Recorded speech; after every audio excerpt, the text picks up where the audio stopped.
دیکھیے، جب رسول اللہ صلی اللہ علیہ وسلم نے یہ بات کہی کہ مسلمان وہ ہے جس کی زبان اور ہاتھ سے دوسرے مسلمانوں کی سیلف رسپیکٹ محفوظ رہے، عزت نفس محفوظ رہے، تو ہمیں یہ دیکھنا ہوگا کہ اس اسٹیٹمنٹ کے آنے سے پہلے رسول اللہ صلی اللہ علیہ وسلم نے یہ بات جو بتائی، اس کے آنے سے پہلے رسپیکٹ کیا کہیں کوئی کسی سے رسپیکٹفلی بات کر رہا تھا یا نہیں کر رہا تھا؟ تو آپ کو پتہ لگے گا کہ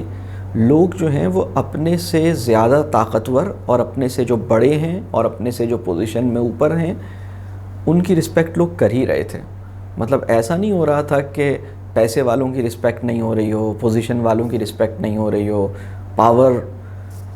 والوں کی اور اتھارٹیز کی رسپیکٹ نہیں ہو رہی ہو، ایسا نہیں تھا۔ یعنی کمزوروں کی رسپیکٹ نہیں ہو رہی تھی، پرابلم یہ تھا۔ اب وہ کمزور کون کون سے تھے؟ وہ کمزور وہ تھے جن کے پاس پاورز نہیں تھیں یا جن کو پاورز دی نہیں گئی تھیں، جن کے پاس مال نہیں تھا، جو کمزور، اور اس میں بچے بھی تھے، اس میں غلام بھی تھے،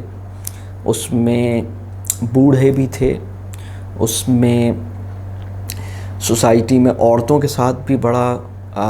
خراب رویہ تھا۔ تو یہ سب جو تھے یہ وہ لوگ تھے جن کی، کیونکہ یعنی یا تو فزیکل، یعنی یا تو ان کے مسلز میں اتنی جان نہیں ہے کہ وہ دوسرے کو دبا سکیں،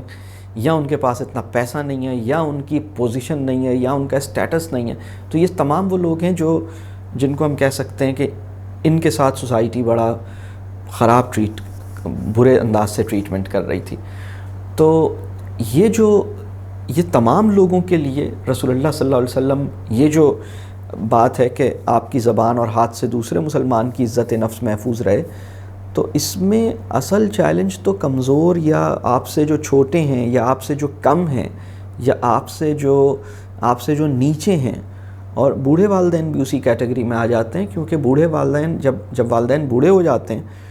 تو ان کی آواز بھی کمزور ہو جاتی ہے، ان کے بدن میں جان بھی اتنی نہیں ہوتی، ان کے پاس پیسے بھی اب نہیں ہوتے، اب وہ ارن بھی نہیں کر رہے ہوتے، اب وہ ویک ہو چکے ہوتے ہیں۔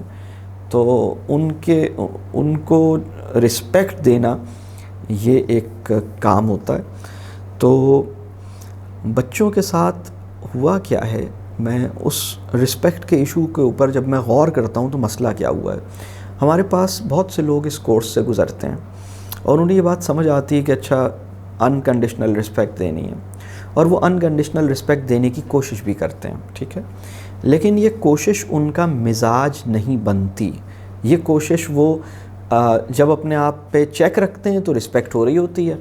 جب اپنے آپ سے غافل ہوتے ہیں تو رسپیکٹ نہیں ہو رہی ہوتی۔ تو ایک بات تو یہ سمجھ آئی کہ میرا جو سیلف اویئرنیس کا لیول جب لو ہوتا ہے تو میں رسپیکٹ نہیں کر رہا ہوتا۔ when I know how am I doing, when I know what I am doing, how I am doing, only then I am able to, when I am able to keep a check, keep an eye on my own self, only then I can maintain a good، کہہ لیجئے میرا جو میں ایک respectful treatment بچے کو دے رہا ہوں یا کسی کو بھی دے رہا ہوں۔ لیکن جب اپنے اوپر سے نظر ہٹائی تو پھر وہی پرانے، پھر سارکاسٹک ہو گئے، ٹونٹ کر دیا، جملہ ایسے بول دیا، لفظ ایسا بول دیا، تو یہ پھر چلتا رہتا۔ اچھا، اب ایک اور لیول پہ دیکھتے ہیں کہ اس کا سلوشن کیا ہے۔ رسپیکٹ کو اب میں اس ایشو کو تھوڑا سا اور ڈیپ جاتے ہیں کہ رسپیکٹ کے ساتھ ایشو کیا ہے۔ رسپیکٹ کے ساتھ ایشو یہ ہے، یعنی جب میں لوگوں کو دیکھتا ہوں کہ رسپیکٹ کرنا مشکل ہو رہی ہے بچے کی، تو اس کے پیچھے جو کور آف دا پرابلم ہے، یہ جو پرابلم ہے کہ وہ اپنے آپ کو دیکھ نہیں رہے ہوتے، یہ بھی روٹ کاز نہیں ہے۔ یہ بھی ایک کاز ہے لیکن روٹ کاز نہیں ہے۔ روٹ کاز یہ ہے کہ ہم بچے کو لائق تکریم مانتے نہیں ہیں، ہم بچے کو لائق تکریم سمجھتے نہیں ہیں۔ یعنی وہ انسان جس کے بارے میں آپ، یعنی دیکھیں، میں اس بچے کو لائق تکریم مانتا تو نہیں ہوں لیکن میں اس کی تکریم کر رہا ہوں۔ مطلب میرے بلیفز کے اندر یہ بات بیٹھی ہوئی ہے کہ actually he doesn't deserve respect, but I try to treat him respectfully. یہ ہمارا ایشو ہے. ہمارا ایشو یہ ہے کہ وہ انسان جس کو آپ کی اندر سے کنوکشنز یہ نہیں ہے کہ یہ کوئی عزت کے قابل چیز ہے. یہ کام ہم عورتوں کے ساتھ بھی کرتے ہیں, یہ کام ہم بوڑھوں کے ساتھ بھی کرتے ہیں, یہ کام ہم ماسیوں کے ساتھ بھی کرتے ہیں, میٹس کے ساتھ بھی کرتے ہیں, ڈرائیور کے ساتھ بھی کرتے ہیں, سب آرڈینیٹس کے ساتھ بھی کرتے ہیں, جس کو زکوٰۃ دے رہے ہوتے ہیں اس کے ساتھ بھی کرتے ہیں, جس کو صدقہ دے رہے ہوتے ہیں اس کے ساتھ بھی کرتے ہیں, اور یہ کام ہم بچوں کے ساتھ بھی کرتے ہیں, اور یہ کام ہم اسٹوڈنٹس کے ساتھ بھی کرتے ہیں. یعنی ہمارا پرابلم یہ ہے کہ ہم انسانوں کی تکریم اگر کرنے کے لیے تیار ہو بھی گئے ہیں تو اس یقین کے ساتھ تکریم کرنے کے لیے تیار نہیں ہوئے کہ یہ اس کی جو ذات ہے وہ مکرم ہے. ہی اور شی از اے رسپیکٹیبل بینگ, اینڈ اس کی ایک عزت ہے. اس کی عزت کو میں نے اپنے دل میں جب تک ایکسیپٹ نہیں کیا ہے اور اس پہ بلیو نہیں کیا ہے, میں یہ کام اس کے بغیر کر رہا ہوں, تو میں بس کر رہا ہوں جتنا مجھے یاد رہتا ہے میں کر رہا ہوں, لیکن وہ میرے لیے بڑا مشکل ہو رہا ہے. مطلب اگر دیکھیں میرا ایک اسٹوڈنٹ ہے, وہ میرے پاس آتا ہے جس کے پاس نالج نہیں ہے, جو مجھ سے عمر میں 15 سال چھوٹا ہے, جو بہت سے حوالوں سے مجھ سے بہت سی چیزوں میں کم ہے سپوز, یعنی اور مجھے یہ لگتا ہے کہ یہ تو مجھ سے کم ہے, یہ تو اس کو کیا پتہ, اور میں اگر اس کی رسپیکٹ کروں گا بھی تو اس رسپیکٹ کے اندر جو رسپیکٹ کرنے کی ٹرو اسپرٹ ہے وہ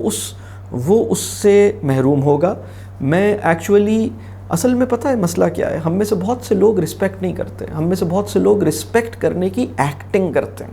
مطلب وی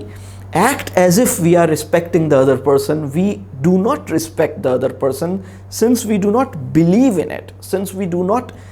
take the other person or accept the other person as a very very respectable being. اچھا یہ کیوں ہوتا ہے, یہ مسئلہ کیوں ہوتا ہے؟ یہ مسئلہ میں اب جو میں بات کروں گا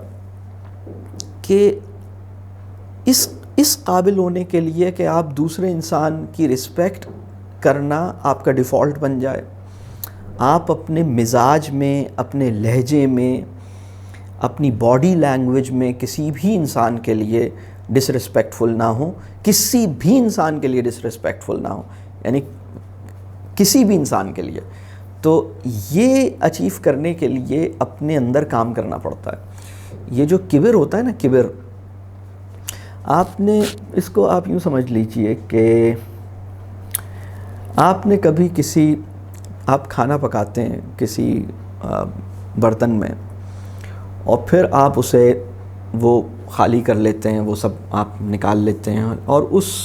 وہ جو بھی ایک کنٹینر ہے جس میں آپ نے کھانا بنایا تھا, یا جو بھی وہ ڈش ہے جس میں, اس کے اندر اس کی والز پہ بہت کچھ آپ کہتے ہیں کھانا تو اب اس میں نہیں ہے, وہ نہیں ہوتا کھانا. آپ جب اس کو کسی کو دکھائیں, ہاں بھئی یہ ایمپٹی ہے, دس از ایمپٹی, اس میں اب کوئی کھانا نہیں ہے, آپ نے بریانی پوری نکال لی. لیکن اگر آپ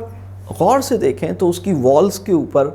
کچھ آئل لگا ہوا ہے, کچھ تھوڑی بہت مسالہ لگا ہوا ہے, اس کی بیس میں کچھ نہ کچھ ایسی چیز لگی ہوئی رہ گئی ہے. ہمارے اندر جب ہم اپنے اوپر کام کرتے ہیں تو آپ جتنا بھی کام کر لیں, کہیں نہ کہیں کچھ نہ کچھ مسئلے موجود ہوتے ہیں, اور اس کو صاف کرنے کے لیے, اس کو اپنے یعنی اس کو کھرچنے کے لیے, اس کو, یہ کھرچنا بہت خوبصورت لفظ ہے, کھرچنے کے لیے نا اپنے اوپر اپنے آپ کو علم کی روشنی میں دیکھنا پڑتا ہے, اپنے آپ پہ نگاہ رکھنی پڑتی ہے. پہلی بات میں نے یہ کہی کہ آپ اگر اپنے اوپر نگاہ نہیں رکھیں گے تو آپ کے لیے یہ کام کرنا مشکل ہو جائے گا. پھر اس کے بعد میں نے دوسری بات یہ کہی کہ اگر آپ سامنے والے بندے کو قابل یا آپ سمجھتے ہیں کہ یہ رسپیکٹ کو ڈیزرو کرتا تو نہیں ہے, لیکن بس میں اس کو رسپیکٹ کر رہا ہوں کیونکہ اور آپ کیوں رسپیکٹ کر رہے ہیں؟ ہماری سوسائٹی کا ایک مسئلہ یہ ہو گیا ہے کہ اس کے پیچھے کوئی پرپس ہوتا ہے, اس کے پیچھے کوئی انٹرسٹ ہوتا ہے, کوئی بینیفٹ ہوتا ہے, تو آپ کہتے ہیں بھائی اس سے میرا کام پڑ گیا. اب تو سوسائٹی ایسی ہو گئی ہے کہ اگر آپ کسی سے بہت رسپیکٹفلی بات کریں تو وہ سسپیکٹ کرتا ہے کہ اچھا اس کو مجھ سے کوئی کام پڑ گیا ہے، جب ہی اس کے رویے اتنے خوبصورت ہو گئے ہیں، ضرور یہ تھوڑی دیر میں مجھ سے کچھ کام وام کہنے والا ہے، اتنے اچھے طریقے سے تو یہ کبھی مجھ سے بات نہیں کرتا. تو یہ مسئلہ پیدا ہو گیا. یہ تو جس انسان کو میں لائق تکریم کا مطلب یہ ہے کہ میں یہ بلیو ہی نہیں کرتا کہ یہ رسپیکٹ ڈیزرو کرتا ہے، اس کو میں کہہ رہا ہوں کہ لائق تکریم، جس انسان کو میں لائق تکریم سمجھتا ہی نہیں ہوں، مانتا ہی نہیں ہوں، اس انسان کی جب میں رسپیکٹ کرنے کی کوشش کرتا ہوں تو وہ ایک ڈرامہ ہوتی ہے، بعض اوقات بڑا سکسیسفل ڈرامہ ہوتی ہے، بعض اوقات بڑا سکسیسفل بہت ہی خوبصورت ایکٹنگ ہوتی ہے، وہ بڑی ٹھیک کامیاب ہوتی ہے، اس کا بھی بڑا فائدہ ہوتا ہے. میں یہ نہیں کہہ رہا کہ وہ ایکٹنگ آپ کو پے آف نہیں کرتی، اس ایکٹنگ کا بھی آپ کو رزلٹ ملتا ہے. لیکن جو جینوننس ہے، جو جینون اوریجنل پیور بیہیویئر ہے، جس کے اندر آپ اور وہ اس اسپرٹ کو آپ اچیو کرتے ہیں، وہ اس کے لیے یہ کام ضروری ہے.